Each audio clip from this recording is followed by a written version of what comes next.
Good morning po and happy Sabbath. Tayo po ay magpapasimula na sa ating ikalawang serbisyo. Ating pong awitin, Holy, Holy, Holy.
Tayo pong lahat ay lumuhod.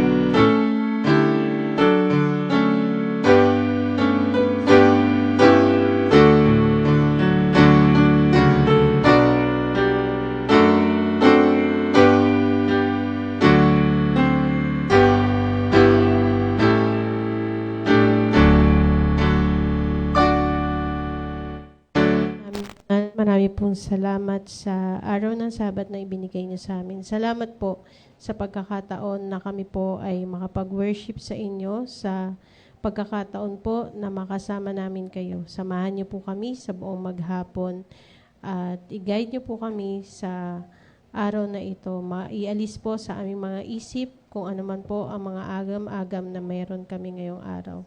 This is our prayer. In Jesus' name we pray. Amen.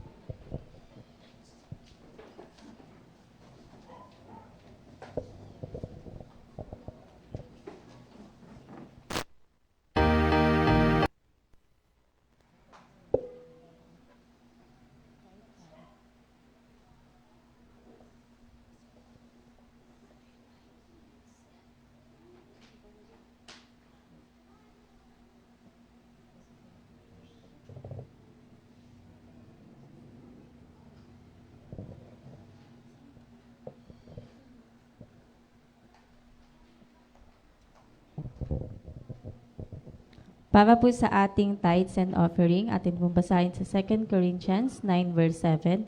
Every man according as he purpose in his heart, so let him give, not grudgingly or nor sensitively. For God loveth a cheerful giver. Atin na pong likumin ang ating handog at kapo.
Tayo po yung pa sa ating tithes.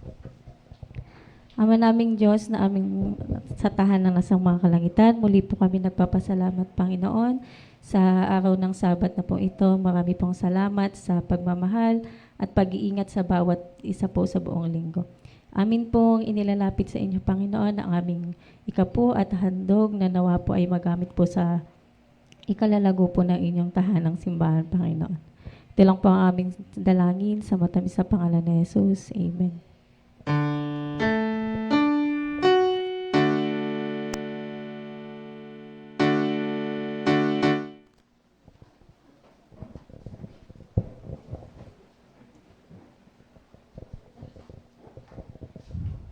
Para po sa ating opening song, let's sing When the Roll is Called Up Yonder.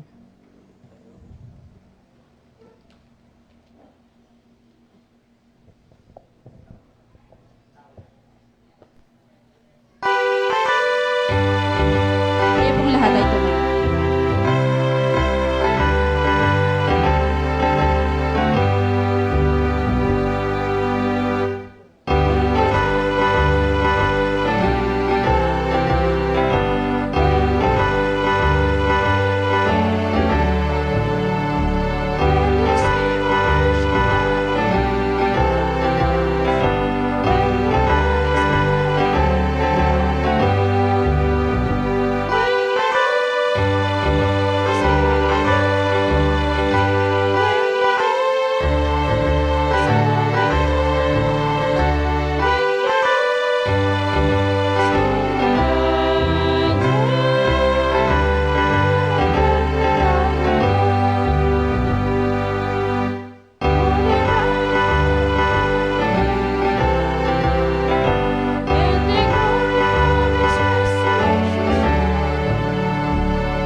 Happy Sabbath to all of you. It's everyone. If you have Holy Scripture, let you open your Bible with me in Philippians chapter 4, verse 13.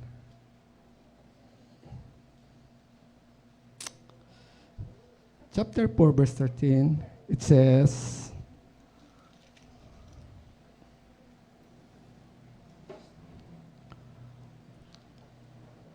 I can do all things through Christ, which strengthens me. Sa Tagalog, magagawa ko lahat ng bagay doon kay Kristo na nagpapalakas sa akin. Niyayaya ko po kayong magalang na lumuhod upang sa panalangin.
great, merciful, and gracious Father in above, we come to Thee this afternoon, and we would like to thank You for this opportunity that You have given us.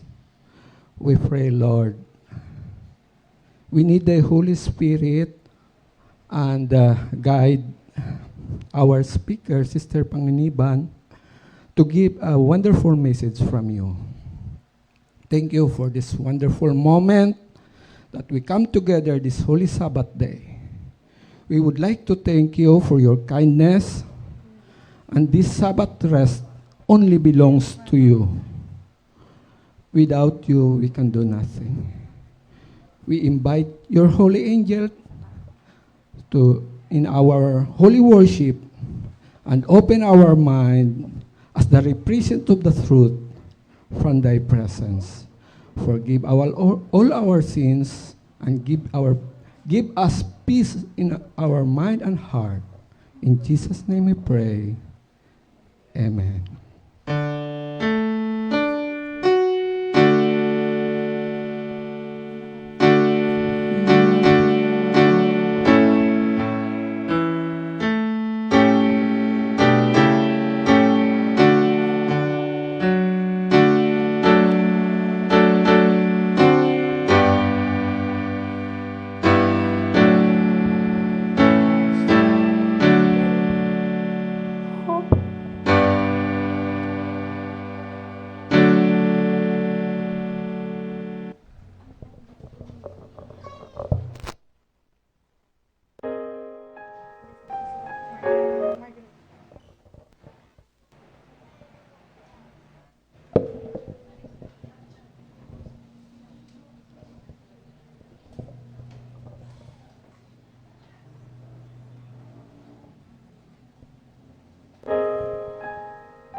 Hello po. Okay, so good morning po and happy Sabbath.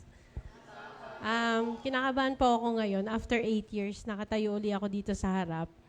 And kung estudyante ko po kayo, sasabihin ko ba't kayo pumasok lahat. Pero since Sabat, napaka-blessed po natin ngayong araw na to na lahat po tayo ay nandito po sa church ngayon upang makinig at sumamba sa ating Panginoon. Sorry, kinakabahan talaga ako. Okay, so yung song po natin kanina, I am determined until His purpose is finished in me. Di ba po parang kung i-base natin kanina sa Sabbath School lesson natin, parang nung pinag-aaralan natin yung Sabbath School, bakit ba may sin? Bakit ba hindi ako makasunod? Pero alam niyo po ba na yung determination, napakalaking aspect niya sa human para maging constant yung pagsunod natin sa Panginoon. Kasi sabi po nila, yung human brain daw natin, kayang mag-store ng information, estimated na nasa around 2.5 petabytes. Malaki yun. Di ba ang computer natin nag-store siya ng gigabytes, anong pinakamalaki? Terabyte, okay, 1 terabyte, 2 terabytes, pero yung sa atin is petabytes. So, ibig sabihin, sobrang laki niya, or parang milyon-milyong gigabytes yung kaya niyang ma-store. So, pwede tayong mag-store ng random memories, ng mga memory verses, ng mga iba't ibang klase ng knowledge na pwede nating ma-acquire. Kaya nga po yung iba, di ba, ang genius nila, magaling sila sa music, sa arts, because yun yung function ng human brain, na meron tayong ganong klase ng limitless power ng brain. So, ibinigay ito sa atin ng Panginoon na gift niya sa tao. Ibig sabihin, nung ginawa tayo, meron na tayo neto. So, nung meron tayong mga tinatawag na mga geniuses or mga tinatawag na mga tao na na-overcome yung naging extraordinary sila because they go beyond their limit. Okay? So, meron tayong tinatawag na iba daw po ang utak ng girls sa boys. Bakit? Kasi yung mga babae daw, sobrang madetalye. For example, isang aspect lang yung iisipin niya, pero damay na lahat. Kunwari, isipin niya pambayad sa bill. Anong pambayad sa bill? Saan ko kukunin? Paano kukunin? Kailan ko kukunin? Yung mga ganon. So, yung brain daw ng girls is parang parang marami siyang kung anik-anik. Samantalang yung sa boys naman daw, per box ang brain nila. Kunwari, ito lang isipin ko ngayong araw na to. Yun lang talaga isipin nila. Kaya yung mga babae naiinis, sabihin nila, ano ko ba? Wala ka bang paki? Ba't ka ganyan? Di mo ba alam na ganito, ganyan, ganyan? Kasi yun lang yung inisip nila. So, yung brain natin is kakaiba siya mag-isip depending doon sa na-acquire natin. So, ganun siya ka-powerful, ganun siya ka-amazing. Okay? So, next slide po. So, sino po ang, next po, sino ba ang ayaw ng unlimited? Limitless. For example, bibigyan ko kayo ng GCash, cash card. Tapos, unlimited food siya.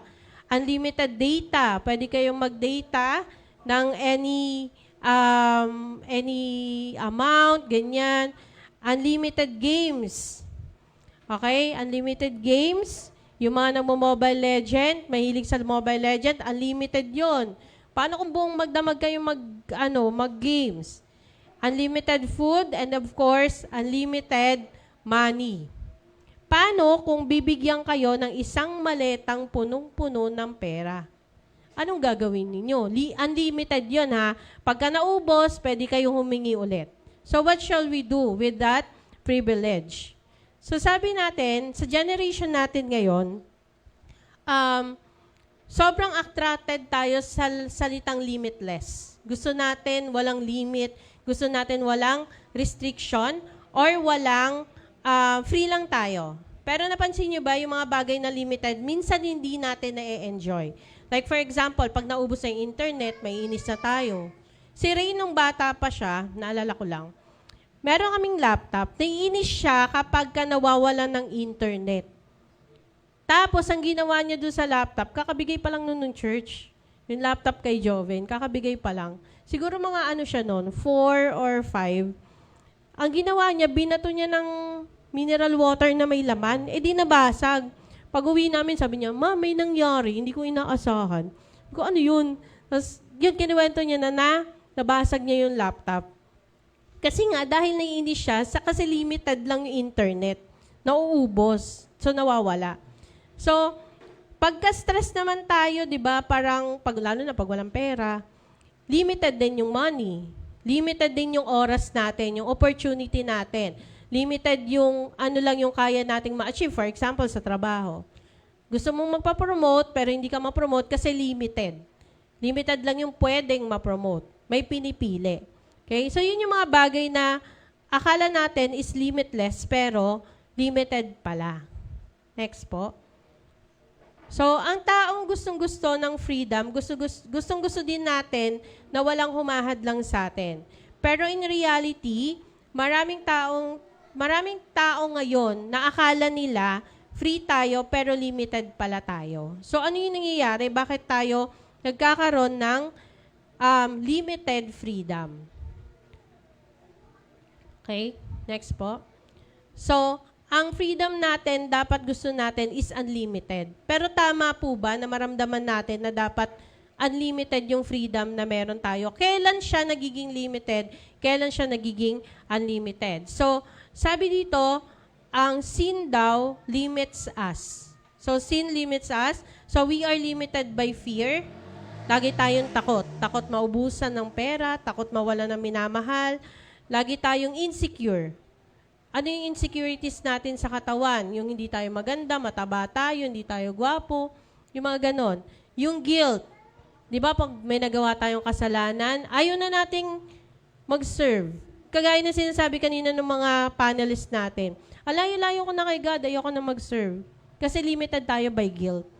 And then addiction, ano yung nakaka-addict sa atin? Ano yung kina-addictan natin? Cellphone, TikTok, Twitter. And then yung people's opinion. So sometimes kasi mas iniisip natin yung sasabihin ng iba kesa dun sa kaya nating gawin. So those are the things that limits us. Minsan yung pinakamalaking kulungan, hindi siya yung rehas, kundi yung isip natin kung paano natin tingnan yung sarili natin. Pero sabi nga kanina sa lesson, tingnan mo yung sarili mo as a mirror. Ano yung sasabihin sa'yo ng salamin? Okay? So, nung ginawa daw po si Adam and Eve, hindi sila ginawa para mabuhay na limited. Unlimited sila eh.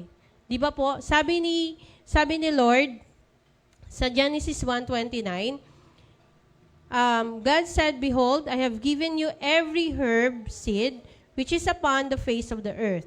Every tree. Yung word na every, lahat. Hindi siya limit. Hindi mo pwedeng kainin yung kangkong. Hindi mo pwedeng kainin yung siniguelas, pero lahat binigay. Okay? Pero syempre may restriction. Yung knowledge of good, tree of knowledge of good and evil. Syempre, meron siyang reason bakit siya ibinigay. Pero ang sabi dito, every beast, every fowl in the air, everything that creepeth upon the earth, every green herbs for meat, and it was so. So lahat hindi tayo nilimit ng Panginoon nung ginawa niya si Adam and Eve. We are created na limitless. So meaning wala tayong restriction nung time na ginawa sila. So ano yung mga benefit natin nung ginawa? Anong benefit nila Adam and Eve nung time na yon? So meron silang direct access to God. Face to face, nakakausap nila yung Panginoon. Alam nila kung anong itsura, alam nila kung anong attitude. Di ba?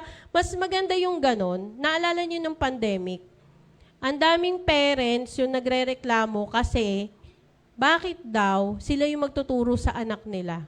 Kasi nga, di ba? Hindi face-to-face, online. Tapos kami namang mga teacher, ang problem namin is online, hindi namin makita yung mga bata kasi laging naka-off yung camera. Ang reason kasi walang internet. Pero pag binuksan yung camera, nakahiga sa kama. Di ba? Tapos hindi namin makita kung sino yung sumasagot ng mga modules. Nakapasa sila kasi sinagot nung nanay. Yung nanay yung nag-top 1. Diba? So, ganun yung effect kapag hindi natin nakikita face-to-face yung kausap natin. Hindi natin alam kung totoo or hindi. Pero nung time nila Adam and Eve, alam nila na totoo yung Diyos na kausap nila. Alam nila yung identity and purpose nila, bakit sila ginawa. So, malinaw sa kanila yon. Sila yung magngangalaga sa earth, sila yung mangangalaga sa Garden of Eden, sila yung naatasang maging caretaker ng lahat ng nasa earth. Regardless kung ano man yan, hayop, halaman, seeds, mga ganon. So originally, yung design ni God para sa tao ay mabuhay ng connected sa Kanya because connection produces freedom. Di po ba kapag ang mag-asawa is connected sa isa't isa, free kayo na magsabi ng problema? Pero pag hindi, ay may utang ako, hindi ko sasabihin, tapos magugulat na lang ang asawa, laki na pala ng utang natin. Di po ba? Wala siyang freedom. Naglilimit tayo doon sa aspect na yon. Yung family, yung nanay and anak, kapag may connection sila. Free sila mag-usap ng kahit ano, free sabihin ng anak, yung problem niya, hindi niya na kailangan magsabi sa friends niya.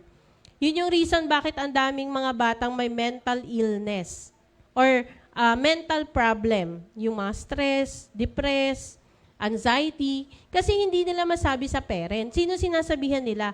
Yung ka-age level lang din nila na wala ring alam dun sa issue nila. So, nangyayari, magpapayuhan sila. Yung payo nila, same lang, di ba? Mas matalino kasi ang mas matanda. Mas matalino yung mas may experience kesa dun sa ka-level nila. So, yun po yung mga nangyayari kapag nawawala ng connection. Lalo na po connection sa Panginoon. So, for example po, yung mga isda. Hindi naman sila nag-swimming lesson para makalangoy, di ba? Yung mga birds, hindi rin sila nag-fly lesson para lumipad. Naturally, nasa kanila na yon. Yung mga seeds na tumutubo, hindi naman sila uutusan, oy, tumubo ka. Basta tutubo sila, naturally. Bakit po? Kasi yun yung original na ginawa sa kanila ng Panginoon.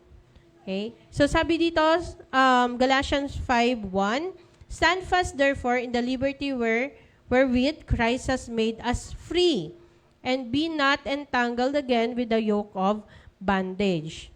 So, si sin daw ay ginagawa tayong limitado. Imbis na limitless tayo, nagiging limitado tayo. So, nung pumasok yung kasalanan, the moment Adam and Eve disobeyed God, doon nagsimula yung limitation ng tao. Dati confident tayo, di ba yung sa Garden of Eden, alam ba ni Lord na nagkasala sila? Di ba alam na nila ni Lord yon? Pero nung tinanong niya, nasan kayo? Anong ginawa nila? Nagtago sila. Nawala yung confidence nila kasi nawala yung robe of light. Okay? So after sin, nagtatago na sila. Tapos nung before sin, fearless sila. Kaya nilang humarap sa Panginoon. Tapos ngayon nagtatago. So yun yung laging reason ng tao. Bakit tayo lumalayo? Hindi naman dahil ayaw natin sa Diyos eh. It's because we fear na magkaroon ng punishment. 'Di ba? Kaya maraming nagre-religion, 'di ba? Kasi alam nila may punishment sa huli.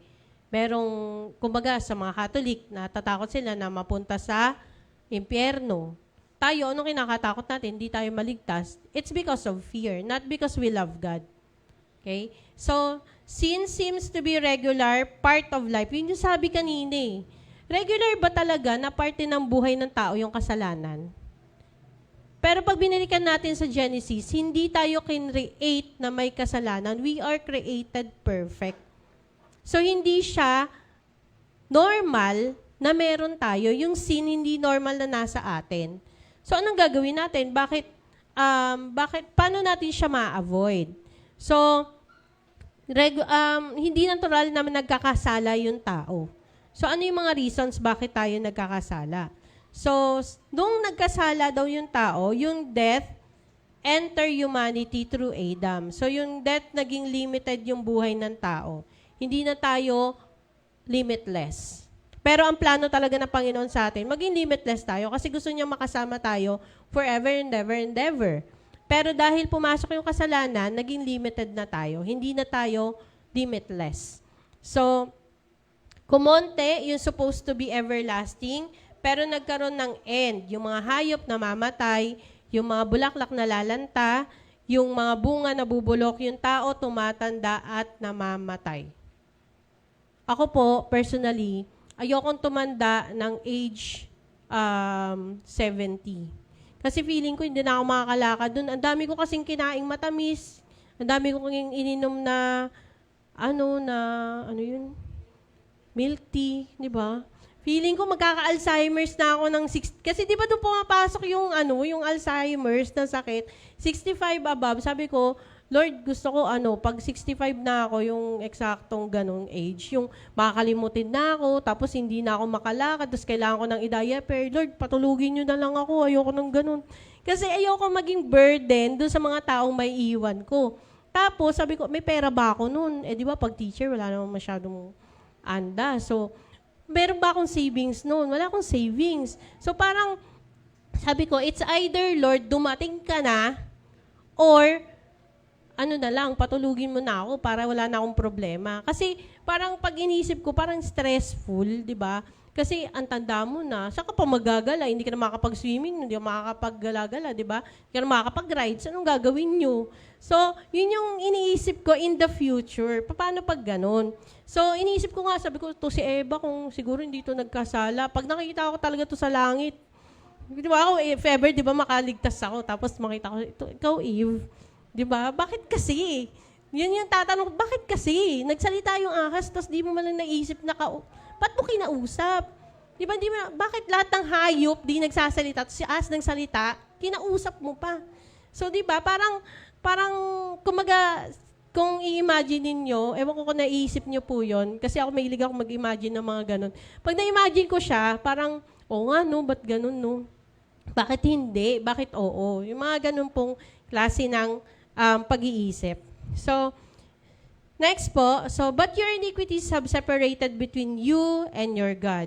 So, yung sin created separation. So, nagkaroon tayo ng spiritual limitation. Hindi na tayo communicate sa Panginoon directly because of spiritual limitation. So, yun, minsan feeling natin hindi tayo napapakinggan pag nagpe-pray. Minsan, pakiramdam natin, yun nga yung kanina dinidiscuss, ang layo-layo natin sa Panginoon.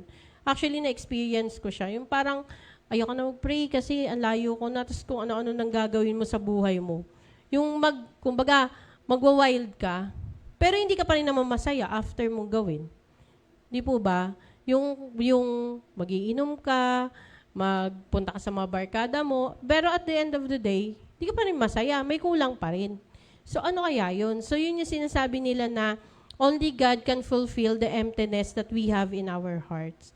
So, sin limits people. So, yung kasalanan na naglagay ng fear, shame, insecurity, spiritual death, and brokenness. So, sabi kanina, our battle against sin and self is the greatest battle.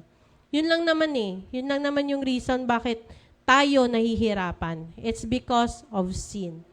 So, kanino po bang idea yon? Kanino po bang idea na, magbabiolate ako sa God's law? Kaninong isip yun? Hindi naman natin naisip yun, di ba? Kumbaga, sabi nga, ang sin is namamana kanina. Sabi, pero hindi siya naturally na nasa atin. So, may kasabihan na yung tinatawag nila sa law na ignorance of the law excuses no one from compliance with. Kagabi po, nung papunta kami ni Brother Joben dun sa North Fairview, kasi may, po sila, crusade sa North Fairview. Kaya po wala siya dito kasi dun siya nag-speaker ngayon. Bumili kami ng pang-price kasi ang usapan doon, kapag nagdala ng interest, ng bisita yung isang kapatid, may bibigay kaming parang pampalubag-loob, ganun, parang price niya. Bumili kami ng ubas. pagbaba namin ng motor, dyan sa may Litex, pagbaba namin ng motor, di bili-bili kami, naghanap pa kami ng ubas na, tagal kasi ni ate magtimbang-timbang ba. Tapos di namin alam, bawal pala mag-park doon. Tapos tinikitan kami, sumisigaw yung tindero nung nalampasan namin, ate, bawal mag-park dyan, ganyan. Hindi namin narinig. Tapos pagbalik namin, andun na yung mga pulis, yung MMDA, tinitikitan na kami. Tapos parang naisip ko, ano ba yan? Pupunta nga kami ng crusade, para nga to sa Diyos, sus titikitan mo kami. Hindi ko naman sinabi, parang sa akin lang. Pero iniisip ko, o nga no, ito naman ngayon kung magsiserve ka, bakit? Porque magsiserve ka, hindi ka na titikitan, mali yung ginawa mo. Parang ganon. So naisip ko lang na, minsan iniisip natin na by actions, sige, hindi ako, kumbaga, hindi naman ako yun ni Lord papatawarin niya naman ako. Kasi may ginawa akong tama. Pero may ginagawa ka rin mali. So, alin dun yung mas matimbang sa dalawa? So, yun po yun.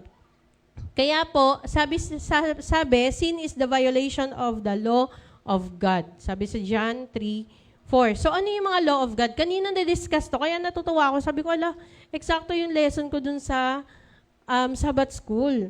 So, how breaking God's commandment limits people. So, dahil sa paglabag natin, feeling natin, nagiging unfair yung Diyos sa atin. So, kasi nga, ang iniisip natin, malaya. Pero kaninong idea yon? Kung nabasa po natin yung Patriarchs and Prophet, why sin is permitted?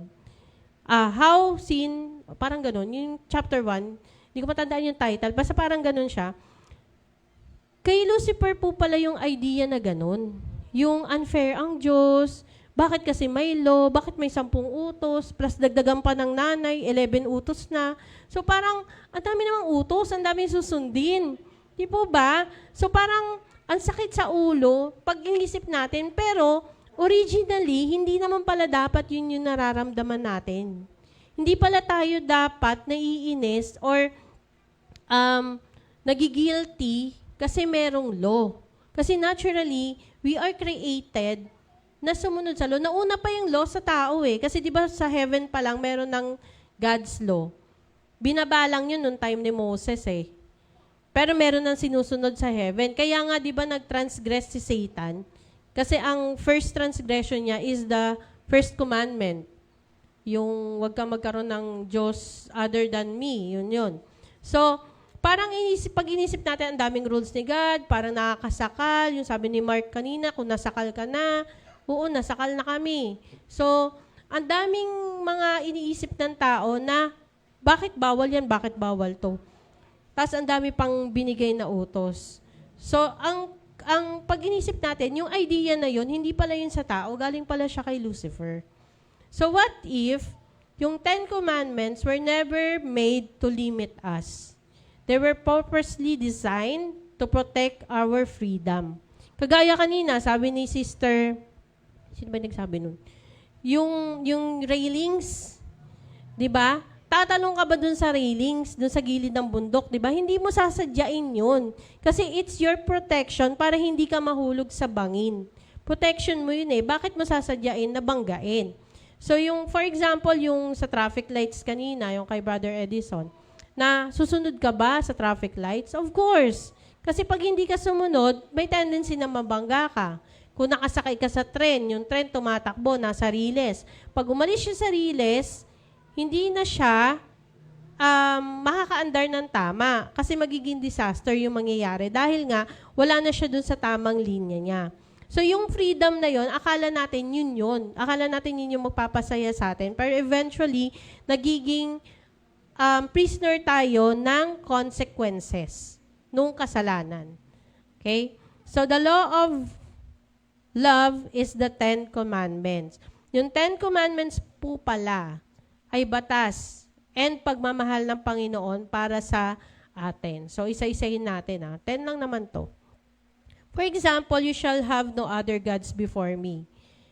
Ano yung pinaka-latest? Nung time nila kasi, di ba meron sila mga graven images, pero ngayon, ano yung nagsisilbing gods natin? Unang-una, pera.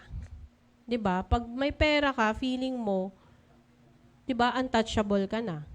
Pag may pera ka, feeling mo, pwede mo nang apakan yung kapwa mo tao. Pwede ka nang manakit, pwede ka nang pumatay because you have money. So, yung validation ng mga tao, yung pag mas maraming like, ibig sabihin, mas marami kang friends, mas marami kang, kumbaga, mas marami kang nagagawang mabuti kasi maraming may like sa'yo.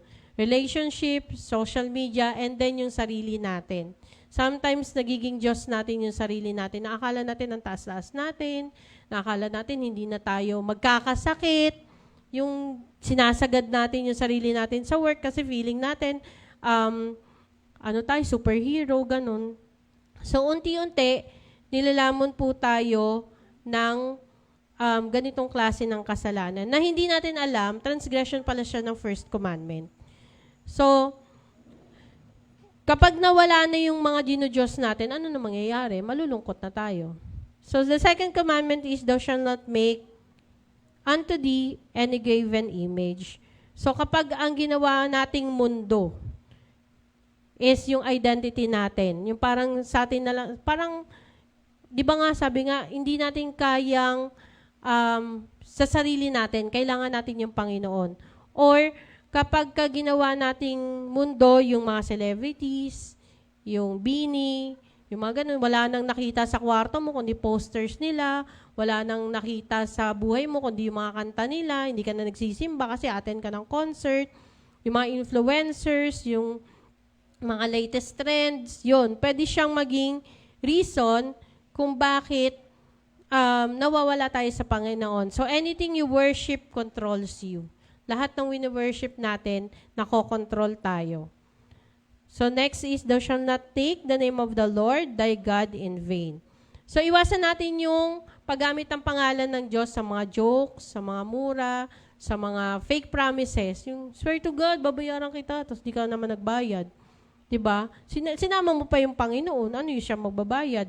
So, yung mga ganong klase ng swearing, hindi pala siya dapat. Tapos, di ba, meron tayo makita, ewan ko, bakit ganito yung sa Facebook, ganito yung karamihan sa kanila, yung may mga, yung may mga Bible quotes sa DP nila, sila pa yung masama ugali. Mabibilang ko talaga, meron ako mga kilala na gano'n, tapos sama na ugali nito, pero yung Bible quotes niya, Di ba parang hindi nakikita sa buhay niya na basta, bala siya. Yung mga ganon. So, parang ano ba yun? Binasa niya ba talaga yung nabasa niya? Or parang ano lang yun? Design lang. So, next po is, remember the Sabbath day to keep it holy. Ito po yung parang,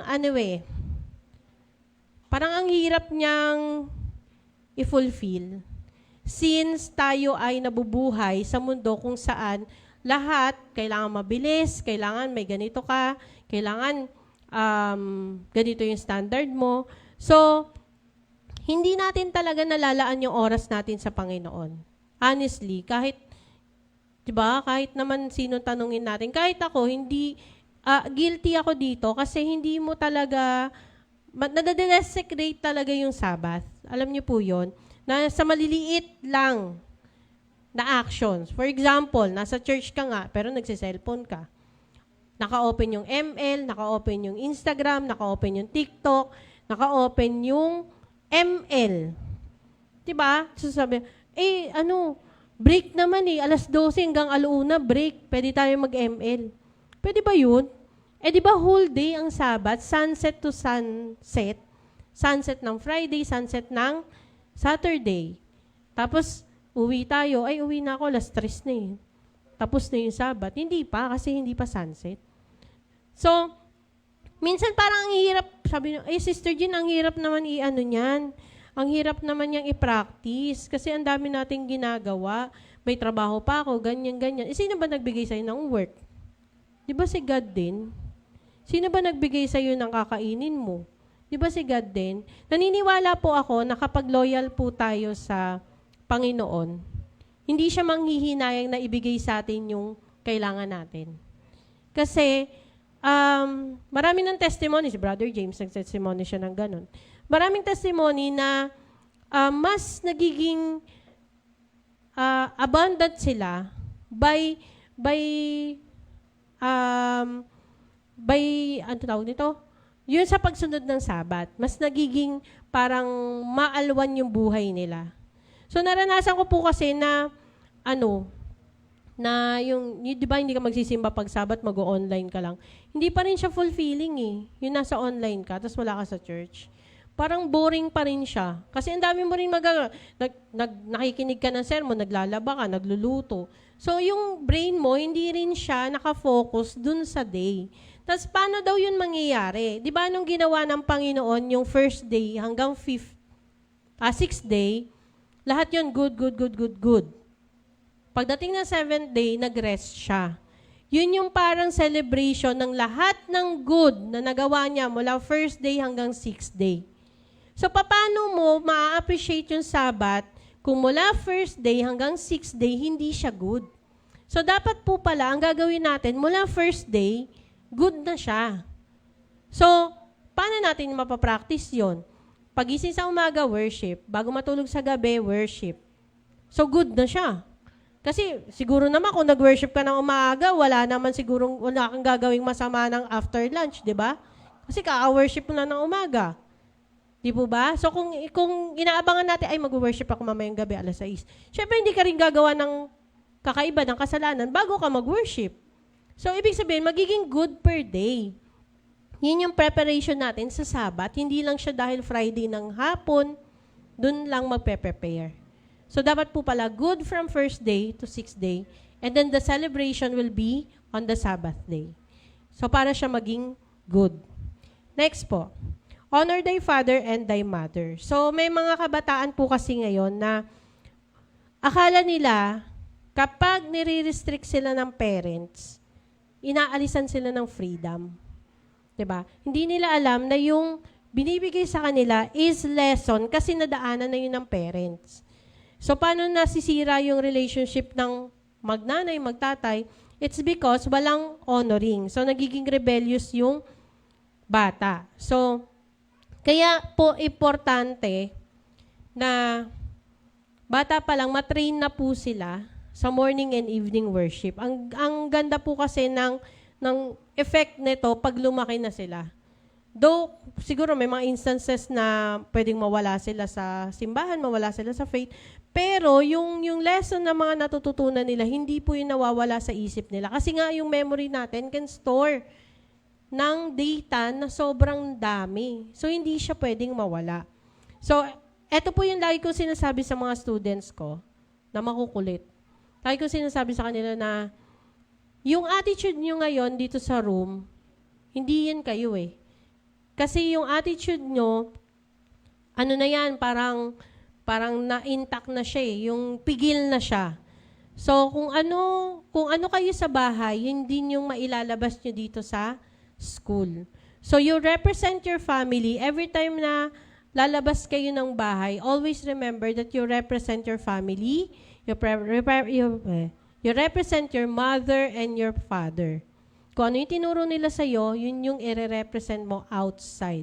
So, kung magulo ka inside the school, ano yung meron ka sa bahay? So, yun yung lagi ko tinatanong sa mga students ko. Kapag ka magugulo sila, sabi ko, kaninong anak ka? Ginaganon ko. Kasi, pag parents na yun na pag-uusapan, medyo sensitive sila sa ganun eh. Ayaw nila mapag-uusapan yung parents, ganyan. Nauso pa nga yung tinatawag ko sila sa nanay nila. Kunwari, Belen. Kunwari, kasi alam ko yung pangalan ng mga nanay, di ba? Belen, mangungulit ka? Ginaganon ko sila. Kasi para mag-behave sila, ay, ganun. So, maganda po yun na yung bata is matrain. Para po, paglabas niya, kung saan man siya pumunta, dadalhin niya yung lesson na natutunan niya sa bahay. May kilala nga ako, isang bata, nag-promise siya, samahan niya yung papa niya. Kasi di nagising ng maaga. Ito kaya yun. Next po, thou shall not kill. So, and thou shall not commit adultery. So, sa 6 po, iwasan yung physical harm, yung bullying. Hindi po siya maganda na ma-practice. Kahit po yung parents, di ba may mga parents na nambubuli ng mga anak? Tapos kaya pala sila matigas yung ulo sa school kasi binubuli ng parent, binubuli ng kapatid, binubuli ng ate. Pagdating sa school, mabubuli. Yun. Kasi nga, yun yung practice sa bahay. So, yun yung wait lang. Hello. Yun po yung nakakasira sa mental health ng Hello? Yan. So, nakakasira po siya ng mental health kasi nadadala niya sa school na a-apply niya sa ibang bata. And then, thou shall not commit adultery. Ito yung parang follow your feelings. Deserve ko to eh. 'Di ba? Hindi ako minahal eh, kaya dapat may magmahal sa akin. Tapos ano mako-commit? Adultery. So, dapat daw maging faithful tayo, especially sa mga partners natin. No cheating, micro-cheating. So, applicable to sa mga may asawa, sa mga mag-jowa, yan. So, micro-cheating, yung didelete mo yung message sa'yo kasi ayaw mo mabasa niya kasi magagalit siya. Pag nabasa, pag nalaman, ganun din, magagalit din, di pabasa mo na. So, minsan, hindi natin napaprioritize yung mga partners natin. Sa mga babae kasi, di ba, ang love language ng mga babae is parang appreciation. Ang ganda mo, ang sarap mo magluto kahit hindi. Tapos, yung mga ganun, kasi gusto natin marinig yun eh. Sa mga lalaki naman is yung maramdaman nila na kailangan mo siya. Kasi pag hindi nila naramdaman na kailangan mo siya, na mas independent ka sa kanya, ang mangyayari, maghahanap siya nung may kailangan sa kanya. So, ganun po siya. So, nabasa ko lang po yun sa book. So, minsan, ang binibigay natin sa partner natin is bare minimum. Pag sinabi po natin bare minimum, parang okay na yan. Okay lang yan. Yung mga ganon. So, hindi po pala siya dapat ganon. We can give a lot of effort. So, kasi nga yung Panginoon, di ba, hindi naman siya ganon sa atin. So, kung ano yung kayang ibigay sa atin ng Diyos, dapat kaya din natin ibigay sa partner natin.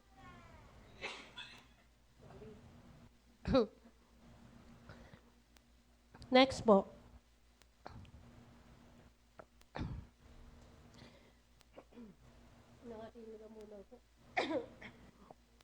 So, thou shalt not steal. Example po, huwag magnakaw or gumamit ng credits. Uso to ngayon kasi, ayun, wait lang po.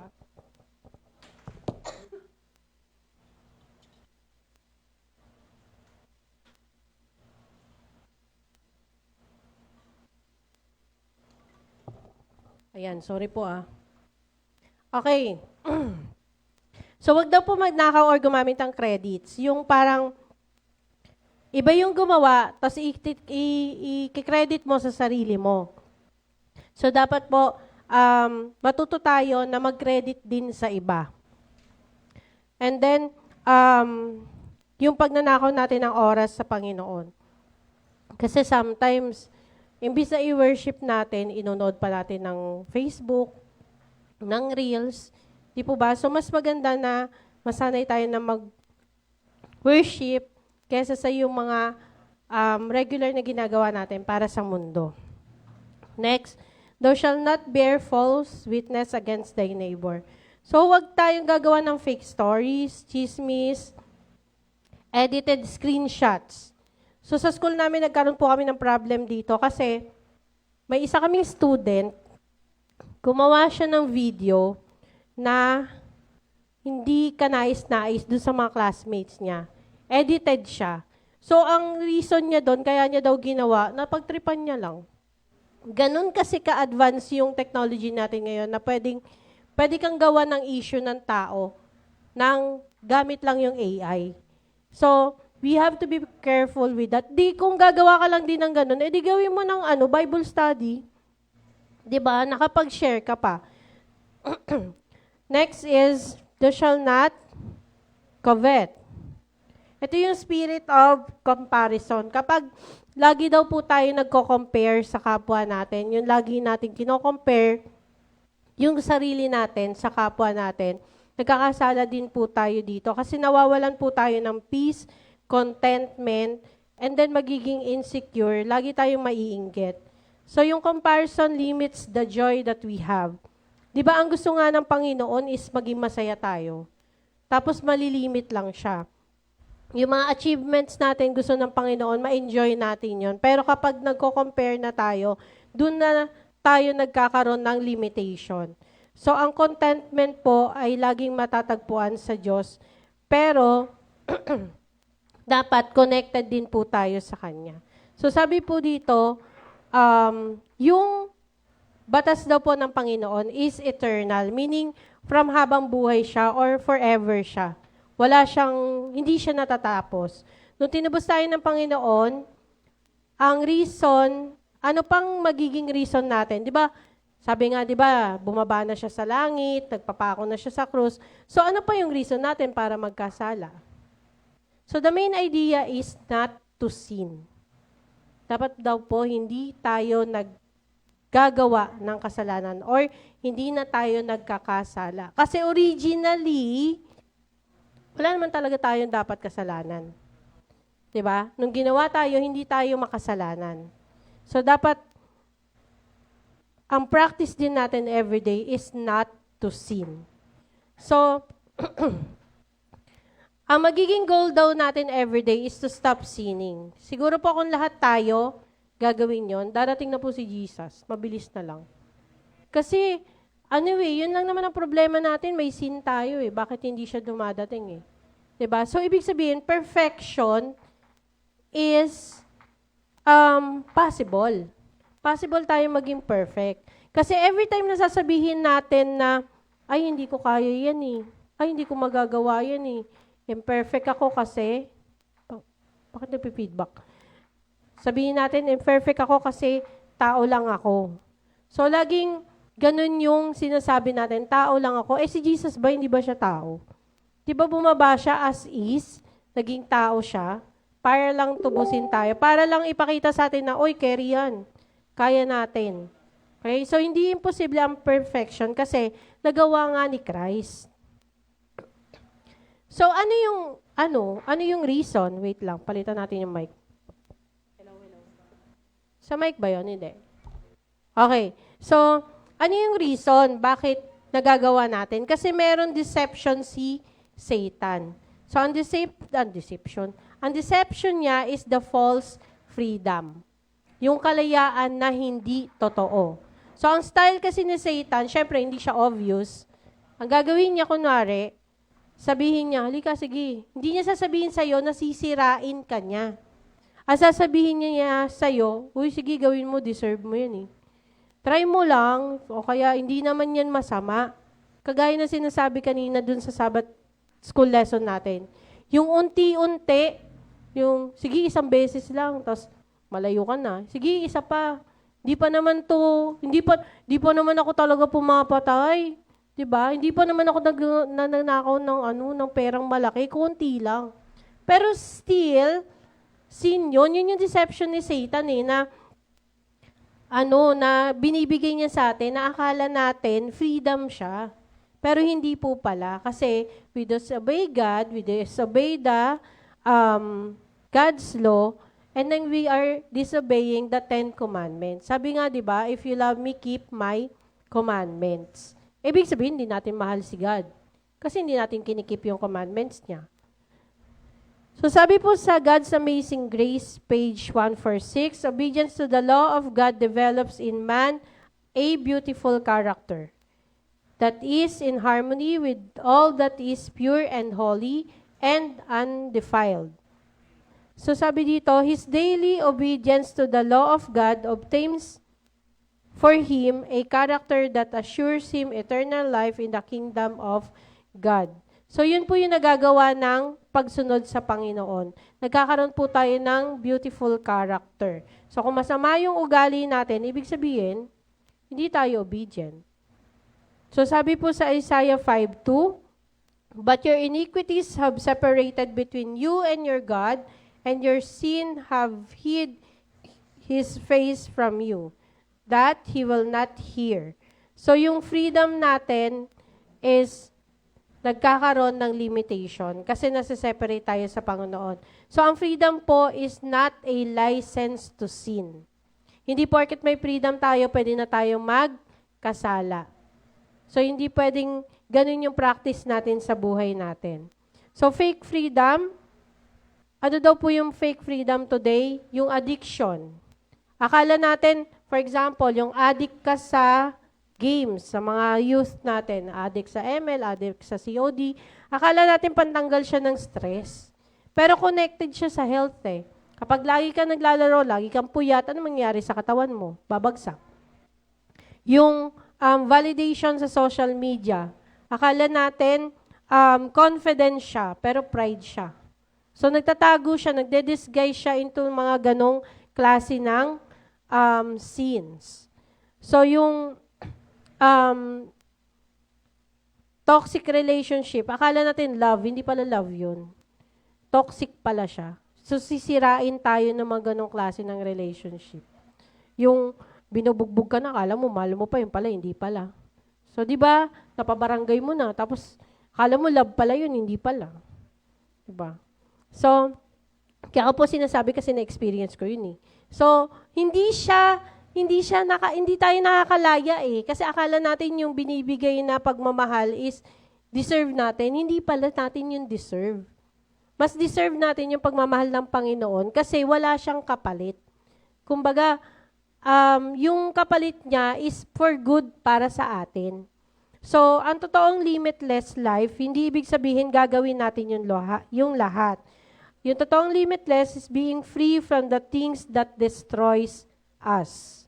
Lahat ng bagay, lahat ng action, nasisira sa atin, regardless of what. For example, health. Pag nasira ang health mo, hindi siya freedom. Kasi bakit magkakasakit ka? Alagaan ka ng pamilya mo, gagastos kayo. Asan yung freedom doon? Wala. Kasi limited. Lahat ng bagay na sumisira sa atin, hindi siya freedom. It's kulungan. It's para siyang nakakulong lang tayo, hindi tayo nakakalabas. Yung nalilimitahan tayo sa ganon. So, kaya po dumating si Jesus, hindi po para kontrolin tayo, kundi para palayain tayo. Kasi ang tingin natin, yung law is restriction.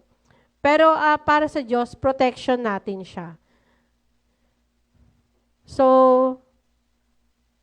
yung commandments daw po ay hindi chains or boundaries. Ito po ay ibinigay ng Panginoon para tayo ay palayain sa kung ano man yung gumagapos sa atin. Kapag kasama natin si God, our past does not limit us, our mistake does not define us, and yung mga weakness natin ma-overcome natin. Bakit po kaya? Maraming ayaw magsalita sa harap. Dahil hindi marunong? Dahil nahihiya? Or dahil iniisip natin hindi natin deserve? Ako po personally, yun iniisip ko, hindi ko deserve, bakit ba ako magsasalita dyan? Kaya po hindi ako nagsasalita. Tapos ngayon lang ako napilit. Pero, thank God po kasi, naiisip ko rin na, oo nga naman, why not magpagamit sa Panginoon, di ba? So, Sister Glenn ba, hindi pa pwede? Pwede. Si Nanay Sab, hindi ba pwede? Pwede. So, lahat po tayo kasi, di ba, naalala niyo po yung story ni Brother Joben about songs in the night? Lahat tayo merong songs in the night. Lahat tayo, iba-iba tayo ng experiences. Yung experience ko, hindi nyo experience, pero pwede nyong kapulutan ng aral. Yung experience nyo, hindi ko experience, pero pwede kong makapulutan ng aral. So, yun po yung reason. Bakit nagpo-push yung church na lahat tayo magamit sa gawain. Hindi lang naman sa pagsasalita in front. Pwede tayong maging witnesses sa labas. Kagaya ng ginagawa ni Brother Edison, nagwi-witness siya nung nagda-drive pa siya. So, meron siya mga naba-Bible study na hindi naman talaga siya directly Bible study. Pero nakapag-share siya. So, pwede nating gawin. Kunwari, naglalaba tayo. Pagbili mo sa tindahan, pwede kang mag-share ng sabon, di ba? So, pwedeng ganon. So, hindi natin ililimit yung sarili natin sa kung anong meron tayo. Kasi we are limitless. So, next po. May mga characters po sa Bible. Malapit na po tayo matapos. May mga characters po sa Bible na na-defy yung limitless. So, first po is si Moses. ano reklamo niya kay Lord? Sabi niya, Lord, hindi ako pwede kasi hindi ako magaling magsalita. So, yun yung problema natin, di ba, sa church. Ay, ayoko bigyan ng part kasi hindi ako magaling magsalita. Hindi naman to pagalingan magsalita eh. Di ba? Bahala na yung Diyos magbigay sa'yo ng wisdom. Basta, hayaan mo siya na gamitin ka. Sabi nga ni Brother Mark kanina, ano yun? We do not qualify. Hindi ka pinili kasi qualify ka. Pinili ka kasi ika-qualified ka niya. Okay? So, si Joseph, si Moses po, bago lumabas ng Egypt, hindi siya ganun ka eloquent kasi nasa siya ilang nung 40 years, 'di ba? So hindi nilimit ni God na oy sige, wag ka na nga kasi hindi ka magaling magsalita. So pwede. Next po si David and Goliath. So lahat ng tao takot kay Goliath, pero sabi si David hindi siya natakot. So, kahit bata pa siya noong time na yon, natalo niya si Goliath. Yung faith niya, the battle is the Lord's. So, yung mga problema natin, yung mga sufferings natin, yung mga humahad lang sa atin, hindi yun sa atin sa Panginoon yun. So, ibibigay natin yung kay Lord. Si Jeremiah, ang niya naman is, bata pa ako, hindi pa ako pwede. Or matanda na ako, hindi na ako pwede. Lalo nga pwede ka kasi alam niyo po ba na mas maraming masishare yung mga old kaysa sa mga bago? Kasi mas marami na po tayong experiences Mas marami tayong maituturo sa bagong generation. Kaya mas maganda po na yung mga matatanda na sa pananampalataya, sila yung laging nakikita sa harap. Kasi paano mo napatagumpayan? Paano ka nag-success? 'Di ba? Kung umabot ka ng 80, 90 years old, paano ka naging 90 years Adventist?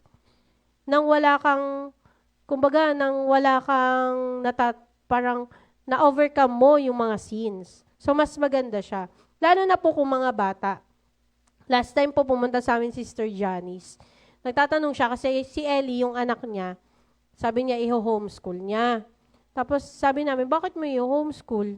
Sabi niya kasi nga daw, siguro ang fear niya is magaya ba sa mga regular na bata, di mo makukulit, palamura, mga ganon. Siyempre, Christians tayo, ayaw natin ng ganon. Pero, sabi niya, kaya lang kasi si Ellie, may mga nadadala mga classmate niya. Sabi namin, bakit hindi mo siya hayaan na maging child preacher kung yun yung magiging talent niya, di ba?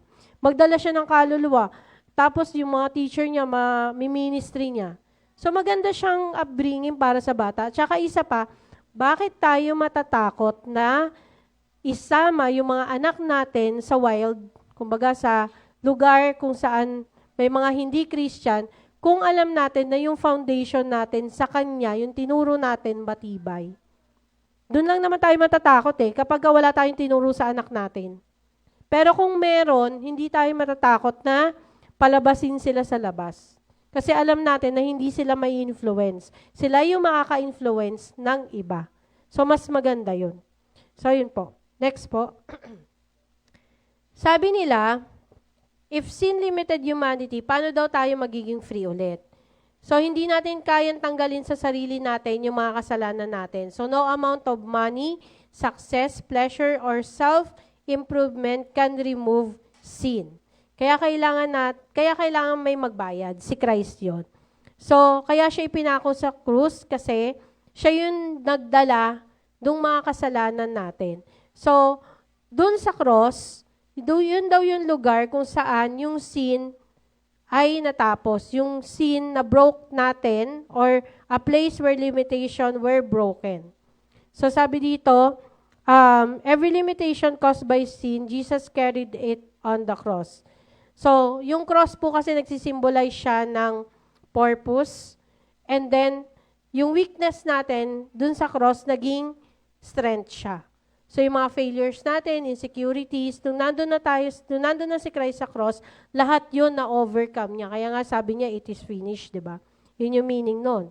So, sabi sa 1 Peter 2:24, who his own self bare our sin in his own body on a tree, that we, being dead to sin, should live unto righteousness. So, yun po yung plano ng Panginoon sa atin. Yung bumalik tayo sa original natin na kalagayan na walang kasalanan. So, di ba parang sobrang stressful nung pinagdaanan ni Christ nung nasa cross na siya. So, binitrade siya ng mga kaibigan niya, nilait-lait siya ng mga tao, tapos pinako pa siya, wala naman siyang kasalanan. Pero, dahil siya ay limitless, mas pinili niyang magstay sa cross. Mas pinili niya na gawin yung kung ano yung sinabi sa kanya ng Lord, ng Father, na tubusin yung mga tao sa mundo. So, kaya si Jesus hindi lang dumating para patawarin tayo. Dumating siya para ibalik yung tunay na freedom ng tao. So, yung cross na nagsisimbolize ng suffering, ng pagkamatay ni Jesus, also symbolizes freedom, restoration, and limitless grace. So, yung mga guilty tayo, nakareceive tayo ng mercy. Nakareceive tayo ng full power. So, di ba ang sinasabi ng mundo, para mapatunayan mo yung sarili, gawin mo to para mapatunayan mo yung sarili mo. Pero pagdating kay Jesus, sabi niya, gagawin ko to para patunayan sa'yo na mahal kita. So kapag lumakad tayo kasama si God, hindi na tayo makukulong sa guilt, hindi na tayo makukulong sa fear, hindi na tayo alipin ng kasalanan. Kasi nga, for the law of the Spirit of life in Christ Jesus hath made me free from the law of sin and death. Sabi sa Romans 8:2.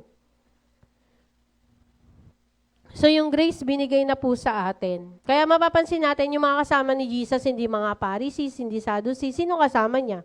Di ba yung mga sinners? Bakit mas malapit siya sa mga sinners? Kasi ito yung tinubos niya sa lupa. Ito po yung dahilan kung bakit siya bumaba sa lupa.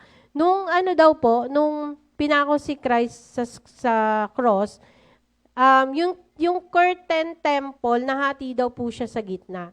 So, ang sinisimbolize daw po nun is yung separation ng tao from God, na balik na tayo sa communication sa Kanya. Kasi wala nang separation. Yung curtain nagsisimbolize ng separation. So, nung nahati siya, hindi na tayo separated. Na-restore yung access natin sa Panginoon. Kaya po, free na tayong mag-pray, na hindi naman natin ginagawa kasi nga nahihiya tayo. Pero pag inisip natin, dapat po pala, hindi tayo mahihiya mag-pray. Kasi freedom natin yun eh. So through Jesus, we can pray freely, worship freely, and then receive His grace freely. So, even though hindi natin siya nakikita, pero bumalik yung communication natin sa Kanya. Di po ba? Naranasan na po ba natin na nag-pray tayo, tapos yung ang sama-sama ng loob mo, after mo mag-pray, parang gumaan yung pakiramdam mo. Yung nawala lahat, kasi may nasabihan ka. Tapos mararamdaman mo yung presence niya. So parang, yun po yung hinihintay ng Panginoon na gawin natin. So, the resurrection is the proof of limitless power. Nung nabuhay si Jesus, after 3 days, na-defy yung law of death. Ibig sabihin, hindi siya limited. Kahit na mamatay siya, mabubuhay siya ulit. Kasi yun yung claim ni Satan eh. Paakala niya, matagumpay na siya kasi namatay si Christ. Pero hindi niya alam, yun na pala yung proof na kahit napatayin mo si Christ, hindi siya namamatay kasi limitless ang power niya. Nabubuhay siyang ulit. So, dinefeat ni Jesus yung death and then pinrove niya na there is no limitation sa power niya kasi nga creator siya eh. So, ibig sabihin, yung kasalanan natin, kahit gaano siya kalaki, kahit gaano siya kalala, kapag nilapit natin sa Panginoon, pwede niya tayong patawarin kasi nga limitless siya eh. Hindi siya, ayoko sa'yo kasi nagnakaw ka eh. Ayoko sa'yo kasi nakapatay ka eh. Magiging limited siya. Pero dahil sa limitless siya, pwede na nating ilapit sa Kanya lahat ng problema natin. Regardless kung gaano siya kalaki, kung gaano siya kaliit, kung gaano siya kabigat. Kasi limitless siya. So, hindi siya napigilan ng kamatayan, ng failure, ng sin. Na-overcome niya po yun lahat. So, how can I become limitless? So, minsan feeling natin, sobra tayong broken, sobra tayong basag, sobra tayong dumi, kaya ayaw natin lumapit sa Kanya. Pero yung pagpapatawad daw ng Diyos, hindi siya limitado. So, pinapatunayan ng cross na gusto pa rin ni Jesus na makasama tayo kasi nga bumaba siya sa langit. Parang hinubad niya yung pagka-Diyos niya para lang i-save tayo. So, kahit na masira kumbaga, yung katawan niya, okay lang, basta ma-save tayo. So, pwede niya naman kasing sabihin na na ay wag na nga tong earth na to. Pwede niya tayong kumbaga patayin lahat or hindi na tayo i-create. Pero ginawa niya pa rin. Kasi nga gusto niya ma-save yung mga tao sa mundo. So, the cross was not the end of Jesus. It was the beginning of our freedom. So, sabi dito, surrender ourselves to the limitless God because God's love and power is limitless. Kaya nga po dun sa memory verse natin, yung verse natin kanina, I can do all things through Christ which strengthen me. Kasi yun po yung ibinigay na strength sa atin ng Panginoon. So, ang question na lang po ngayon is, ano yung pumipigil sa atin para maging limitless? So, yun lang po. Happy Sabbath.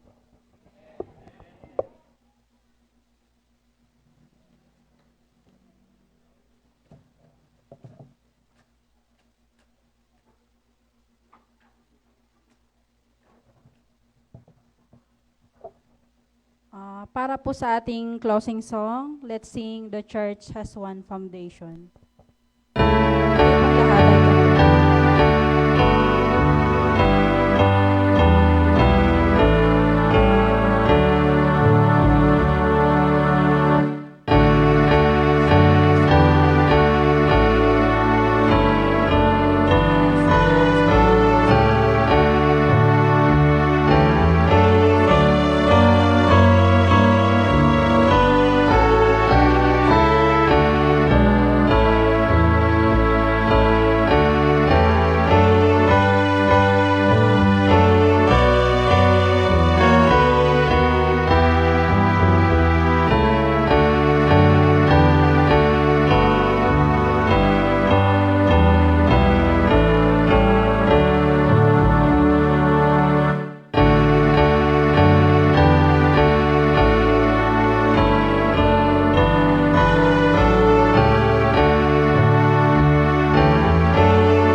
Tayo po'y lumuhod para sa isang panalangin.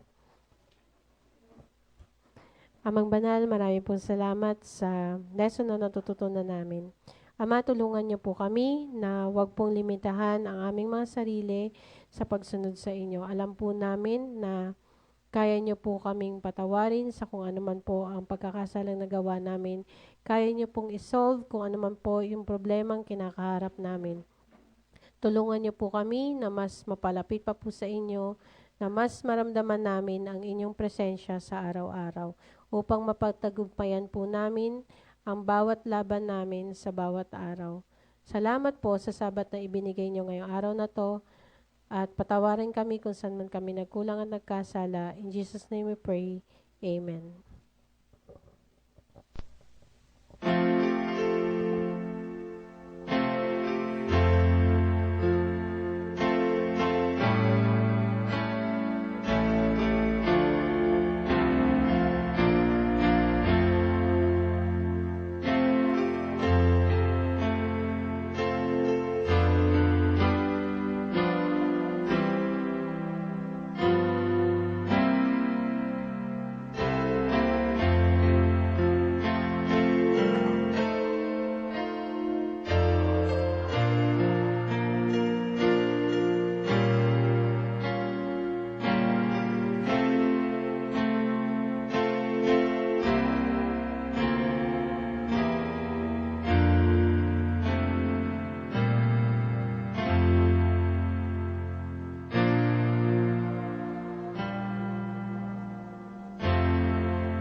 Happy Sabbath po.